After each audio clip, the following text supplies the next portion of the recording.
രാഷ്ട്രങ്ങൾക്കിടയിലെ സംഘർഷങ്ങൾ വർദ്ധിച്ചു വരുമ്പോൾ ഇനിയൊരു യുദ്ധത്തിന് തുടക്കം കുറിക്കുന്നത് അമേരിക്കയും റഷ്യയും തമ്മിലെന്ന സൂചനകളാണ് പുറത്തുവരുന്നത്.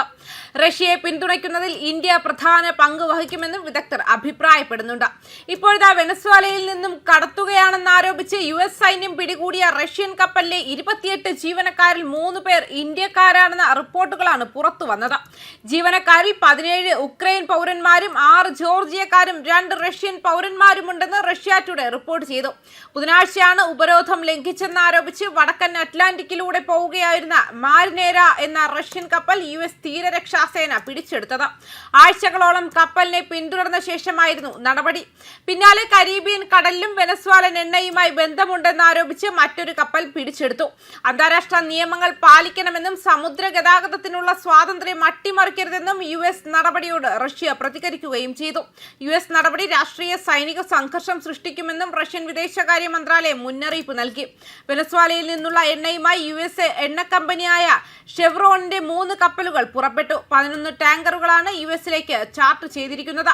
എണ്ണ US-നല്ലാതെ മറ്റാർക്കും വിതരണം ചെയ്യരുതെന്നാണ് വെനസ്വേലയോടുള്ള US ശാസന. അതേസമയം അന്താരാഷ്ട്ര സമുദ്ര നിയമത്തിന്റെ സ്ഥാപിത മാനദണ്ഡങ്ങളിലേക്കും തത്വങ്ങളിലേക്കും മടങ്ങാനും സമുദ്രത്തിൽ നിയമാനുസൃത പ്രവർത്തനങ്ങളിൽ ഏർപ്പെട്ടിരിക്കുന്ന മാരിനേരയ്ക്കും മറ്റ് കപ്പലുകൾക്കുമെതിരായ നിയമവിരുദ്ധ നടപടികൾ ഉടൻ അവസാനിപ്പിക്കാനും റഷ്യൻ വിദേശകാര്യ മന്ത്രാലയം അമേരിക്കയോട് ആവശ്യപ്പെട്ടിട്ടുണ്ട്. ജനുവരി 7-ന് എണ്ണ ടാങ്കർ മാരിനേരയ്ക്കെതിരെ അമേരിക്കൻ സായുധ സേന നടത്തിയ നിയമവിരുദ്ധമായ ബലപ്രയോഗത്തിൽ റഷ്യൻ വിദേശകാര്യ മന്ത്രാലയം വ്യാഴാഴ്ച ഒരു ഔദ്യോഗിക പ്രസ്താവനയിൽ കടുത്ത ആശങ്ക പ്രകടിപ്പിച്ചു. അന്താരാഷ്ട്ര സമുദ്ര നാവിഗേഷന്റെ അംഗീകൃത മാനദണ്ഡങ്ങളോടുള്ള US ഭരണകൂടത്തിന്റെ അവഗണനയ്ക്കൊപ്പം ഇതിനകം തന്നെ ഗുരുതരമായി വഷളായിക്കൊണ്ടിരിക്കുന്ന റഷ്യൻ അമേരിക്കൻ ബന്ധങ്ങൾ ഉൾപ്പെടെയുള്ള രൂക്ഷമായ അന്താരാഷ്ട്ര പ്രതിസന്ധികൾ സൃഷ്ടിക്കാൻ വാഷിംഗ്ടൺ തയ്യാറെടുക്കുന്നത് ഖേദകരവും ആശങ്കാജനകവുമാണ്.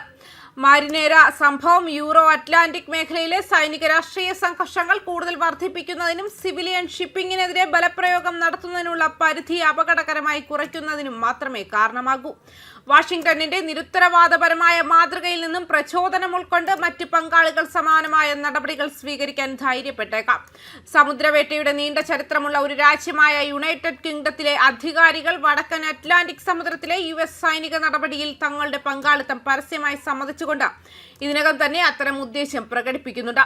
അന്താരാഷ്ട്ര റഷ്യൻ നിയമങ്ങൾക്കനുസൃതമായി ഡിസംബറിൽ റഷ്യൻ പതാക ഉയർത്താൻ മാരിനേരയ്ക്കെതിരെ താൽക്കാലികമായി അനുമതി ലഭിച്ചതായും വടക്കൻ അറ്റ്ലാന്റിക് മേഖലയിലെ അന്താരാഷ്ട്ര ജലാശയങ്ങളിലൂടെ സമാധാനപരമായി കടന്നു പോകുന്നുണ്ടെന്നും റഷ്യൻ MFA അറിയിച്ചു.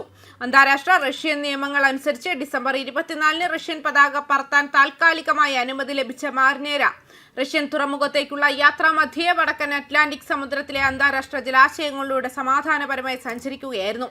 റഷ്യൻ വിദേശകാര്യ മന്ത്രാലയവുമായുള്ള ഔദ്യോഗിക ആശയവിനിമയങ്ങൾ ഉൾപ്പെടെ കപ്പലിന്റെ റഷ്യൻ രജിസ്ട്രേഷനും അതിന്റെ സിവിലിയൻ സൈനികേതര പദവിയും സ്ഥിരീകരിക്കുന്ന വിശ്വസനീയമായ വിവരങ്ങൾ US അധികാരികൾക്ക് ആവർത്തിച്ച് നൽകി.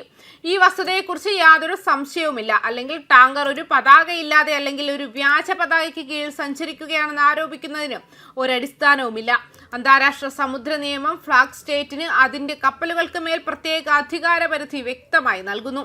സംശയിക്കപ്പെടുന്ന കടൽക്കൊള്ള അല്ലെങ്കിൽ അടിമ കച്ചവടം പോലുള്ള ഇടുങ്ങിയ സാഹചര്യങ്ങളിൽ മാത്രമേ അന്താരാഷ്ട്ര ജലാശയങ്ങളിൽ ഒരു കപ്പൽ നിർത്താനും പരിശോധിക്കാനും അനുവാദമുള്ളൂ. ഇവ രണ്ടും മാരിനേരയ്ക്ക് ബാധകമല്ല.